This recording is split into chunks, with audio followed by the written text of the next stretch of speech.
જનતા પાર્ટીના પ્રદેશના નેતૃત્વએ અને પાર્લામેન્ટરી બોર્ડે આજે રાજકોટના મહાનગરપાલિકાના 5 શાસકોની જાહેરાત કરી છે।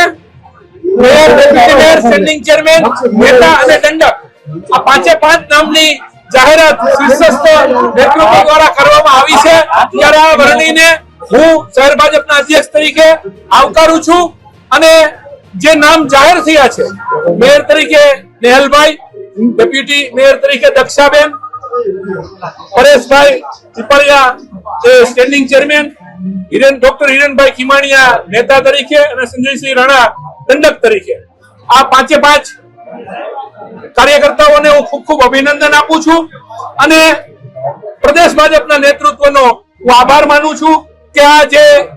ભવ્યથી ભવ્ય વિજય મેળવ્યો અને અમારા કાર્યકર્તાઓની મહેનત અને લોકોનો ભારતીય જનતા પાર્ટી ઉપર ભરોસો એ જ્યારે રાજકોટ મહાનગરપાલિકામાં ફરી એક વખત સાબિત થયો છે, ત્યારે અમારા નવનિયુક્ત પદાધિકારીઓ અને અમારા તમામ કોર્પોરેટરશ્રીઓ પરિશ્રમની પરાકાષ્ઠા સર્જી અને લોકોના સુખે સુખી, લોકોના દુખે દુખી અને ખૂબ સરળ અને સારામાં સારું કામ કરી અને ભારતીય જનતા પાર્ટીની જે પદ્ધતિ છે એ મુજબ કાર્ય કરી અને અમારા બધા જ હોદ્દાઓને ઉજળા કરી બતાવશે એવો મને પૂરો ભરોસો છે। પણ વાત એવી છે નહીં કે નામ બદલાય કે એવું, અમારી એક પદ્ધતિ હોય છે, એ પદ્ધતિના ભાગરૂપે અત્યારે અમારા પ્રભારી અને ઝોનના પ્રભારી અનિરુદ્ધભાઈ દવેએ આજે જે ત્યાં અગત્યની એક બેઠકમાં રોકાયેલા છે એટલે અધ્યક્ષ તરીકે મારે જવાબદારી નિભાવવાની હતી, ત્યારે એમણે જ ત્યાંથી જે કઈ સૂચના આવી અને જે નામનું કવર જે બનેલું હોય અમારા ત્યાંની પદ્ધતિ પ્રમાણે એની એમણે ત્યાંથી જ જાહેરાત કરી છે। એટલે નામ આ બધી અફવાઓ છે, જે પ્રદેશ નેતૃત્વએ નક્કી કર્યું હતું એ મુજબની જ કાર્યવાહી ચાલુ છે।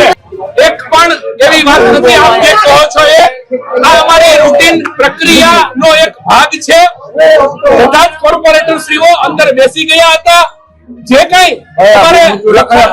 લેખિત પ્રક્રિયા જે કઈ કરવી પડે એની વાતો કરવા માટે એક બે વાર ફોન આવે તો બધાની વચ્ચે વાત ન થઈ શકતી હોય તો બહાર ગયા હોય, આવી કોઈ વાત નથી। ખૂબ શાંતિથી, ખૂબ સરળતાથી અને ભારતીય જનતા પાર્ટીની જે નિયમ પદ્ધતિ છે એ મુજબ જ આખી પ્રક્રિયા અત્યારે પૂર્ણ કરે છે।